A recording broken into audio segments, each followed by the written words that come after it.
আমাদের সকল মুসলমানের একটা কথা যে হুজুররা এক এক হুজুর এক এক কথা বলে, কোথায় যাব, কি করব, হুজুরদেরই ঠিক নেই। তো ভাইরা, এটা খুব ভালো কথা, হুজুররা খারাপ, এতে সন্দেহ নেই।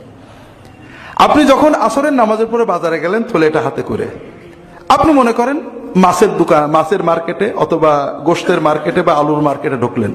প্রত্যেক দোকানদার ভাই আমার ভাই স্যার আসেন, স্যার আসেন, আমার কাছে ভালো আছে, আমার কাছে ভালো আছে, আমার অমুক জায়গায় তমুক জায়গায় বলতে থাকবে। আপনি যেহেতু এক এক দোকানদার এক এক কথা বলছে, আপনি থলে হাতে করে আস্তে করে বাড়ি চলে আসবেন। কি করব, দোকানদারে এক একজন এক এক কথা বলে, বাজার আর করব না। এরকম মানুষ কি বাংলাদেশে পাওয়া যাবে ভাই? যাবে না। আপনি কি করবেন, যে যাই বলুক আপনি প্রথমত দোকানদার চয়েস করবেন যে কোন দোকানে ঢুকবেন। দোকানে ঢুকলে হলো না, দোকানে ঢোকার পরে যখন দোকানদার, আপনি মোটামুটি ভালো দেখে একজন দোকানে ঢুকলেন, যে না আশা করা যায় ভালো মাল পাওয়া যাবে। দোকানদার কি করলো, একেবারে দাড়ির পাল্লাটা এরকম ঢুকিয়ে দিয়ে 3 কেজি আলু একবারে তুলে দিল। আপনি বললেন না নামান, আমি বেছে নেব।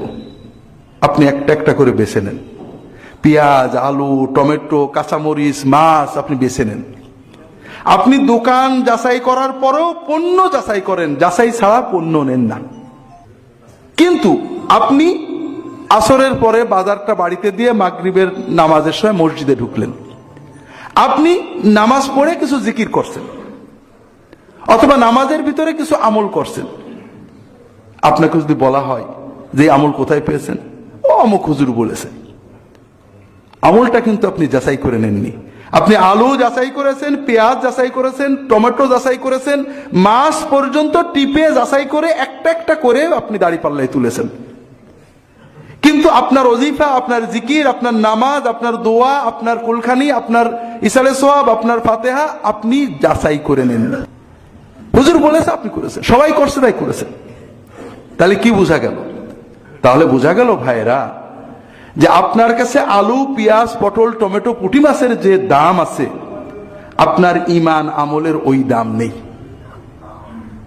আপনি পুঁটি মাছকে যে গুরুত্ব দিয়ে ক্রয় করেন, আপনি আপনার জান্নাতকে ওই গুরুত্ব দিয়ে ক্রয় করেননি।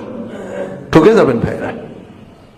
আর এ ঠকা এমন ঠকা, আপনি পুঁটি মাছ কিনতে যে, আলু কিনতে যে ঠকেছেন, পরের বারে আপনি জিততে পারবেন। কিন্তু ঈমান কিনতে যে, আমল কিনতে যে ঠকে গিয়েছেন, পরের বারে যখন ঠকা বসবেন, ব্যাক গিয়ারে আর আসতে পারবেন না। এই জন্য ভাইরা, আমরা একটু সচেতন হই। আল্লাহ রসুল সাথে আমাদেরকে সচেতন, আল্লাহ কোরআনে বলেছেন আল্লাযীনা ইয়াসতামিউনাল কাওলা ফায়াত্তাবিউনা আহসানা, যারা কথা শোনে, শুনেই মানে না, শোনার পরে যাচাই করে ভালো কথাগুলো মানে।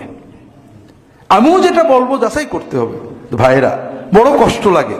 আপনারা আলু, পটল, পেঁয়াজ যাচাই করেন, একটা জমি কিনতে গেলে দলিল যাচাই করেন, ঔষধ কিনতে গেলে আপনারা কোম্পানি খোঁজেন। এখন ডাক্তার ওষুধ লিখে দিলে তাও কোম্পানি কি স্কয়ার নাকি কোন ফার্মা, কি ফার্মা, আর ভালো ঔষধ খোঁজেন। দুর্ভাগ্য, ঈমান আমল কিনতে গেলে আপনারা খোঁজেন না। ঈমান আমল সহি কি, সুন্দর কি, আমাদের কথার উপরে পুরো আস্থা রাখবেন না।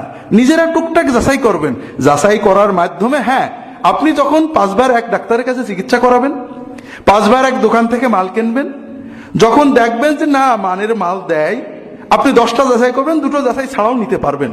তবে চিন্তা থাকবে যে যে কেউ ভুল করতে পারে। এটা হলো আমাদের বাঁচার উপায় ভাইয়েরা। সমাজে প্রতারণা থাকবে, ধোঁকাবাজি থাকবে, সব ক্ষেত্রে আইনে আছে, কোর্টে আছে, রাজনীতিতে আছে, মার্কেটে আছে। কিন্তু তাই বলে তো আমি আমার ঈমানকে অবহেলা করতে পারি না। ভাইয়েরা, ঝিনাইদহ শহরে 1 কাঠা জমি কিনতে গেলে আপনারা কারোর কথার উপর বিশ্বাস করেন না। নিজেরা দলিল দেখেন, পিঠ দলিল দেখেন, মানে বর্তমান রেকর্ড দেখেন, আগের রেকর্ড দেখেন, সেই কতজন সাল বলে সেই সালের রেকর্ড দেখেন। এরপরে আবার রেজিস্ট্রি অফিসে খোঁজ নেন আগে কারোর বিক্রি হয়েছে কিনা।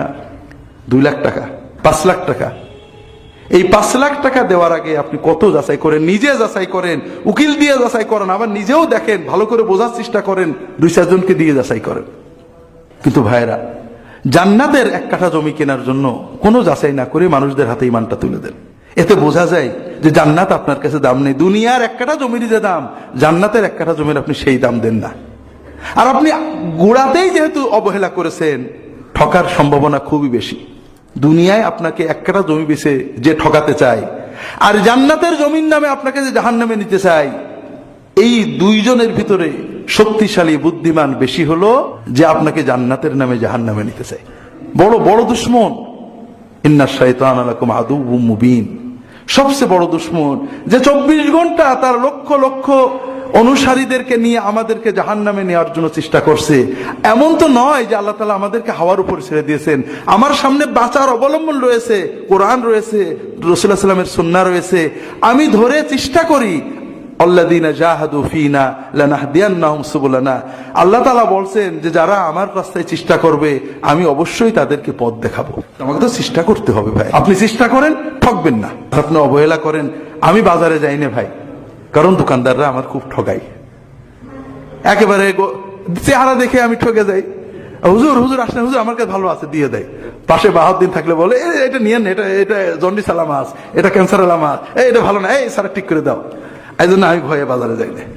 তো ভাইরা, বাজারে একবার ঠকছি, অনেক ঠকছি জীবনে, কিন্তু এই ঠকাতে কিছু ক্ষতি হয় না। আজকে 2 লাখ টাকা ঠকছি, আল্লাহ 100 টাকা দিয়ে দেবে। আজকে বাজারে একটা খারাপ জিনিস দিতে ফেলে দিছি, কিন্তু কালকে আবার ভালো জিনিস খাবো। কিন্তু দুনিয়াতে আমল করছি, কিয়ামতে সে কঠিন দিনে যদি না পাই, সব হাওয়া হয়ে যায়, তাহলে এর চেয়ে কষ্ট আর থাকবে না। এই জন্য আমার অনুরোধ হলো ভাইয়েরা, যে সবকিছু নিজেরা যাচাই করার চেষ্টা করবেন। নিজেরা পারবেন না, যারা 5 জনকে প্রশ্ন করবেন, ভাই এটা কি কোথায় আছে, কোন হাদিসে, কোন কিতাবে দেখান আমাকে। একজন বলবেন, একজন বলবে, আপনার ভিতরে একটা জ্ঞান এসে যাবে। মানুষ চেষ্টা করলে সব আল্লাহ দিয়ে দেন। আমরা পারি না এমন কিছু নেই। একসময় আমাদের দেশে পাওয়ার টিলার ছিল না, আমরা পাওয়ার টিলার ব্যবহার করছি। কাজে কোরআন হাদিস আমাদের দেশে আছে, নিজে পড়েন, না হলে যারা পড়ে তাদেরকে প্রশ্ন করেন, বোঝার চেষ্টা করেন, রাসূলুল্লাহ সাল্লাল্লাহু আলাইহি ওয়াসাল্লামকে সামনে রাখেন। আল্লাহ তাআলা আমাদের সবাইকে তৌফিক দান করুন, আমিন।